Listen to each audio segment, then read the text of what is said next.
தென்னிந்தியாவின் 18ஆம் நூற்றாண்டில் வீரத்தின் கதை வெளிப்பட்டது. சிவகங்கையின் அஞ்சாத ராணி வேலு நாச்சியாரைப் பற்றி பார்க்கலாம். அரச குடும்பத்தில் பிறந்த வேலு வெறும் இளவரசி மட்டுமல்ல, தற்காப்பு கலைகள், வில்வித்தை மற்றும் குதிரை சவாரி ஆகியவற்றில் திறமையானவர். இது மட்டுமல்லாமல் சிறந்த போர் வீராங்கனையாக திகழ்ந்தார். ஆங்கிலேயர்கள் நம் நாட்டை தாக்கியபோது சோகம் ஏற்பட்டது. வேலு நாச்சியாரின் கணவர் மன்னன் போரில் வீழ்ந்தார். ஆனால் ராணி சரண்டைய மறுத்துவிட்டார்.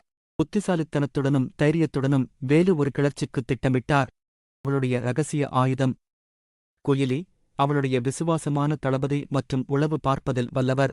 ஒரு வீர தியாகத்தில் குயிலி வரலாற்றில் முதல் மனித வெடிகுண்டாக மாறினார். பிரிட்டிஷ் வெடிமருந்து கிடங்கை அழித்தார். இது போரின் அலையை மாற்றியது. வேலு நாச்சியார் வெற்றி பெற்று அவளது ராஜ்ஜியத்தை மீட்டார். பல ஆண்டுகள் புத்திசாலித்தனமாக ஆட்சி செய்தார். இந்திய சுதந்திரப் போராட்டத்தின் மறக்கப்பட்ட நாயகி வேலு நாச்சியார்.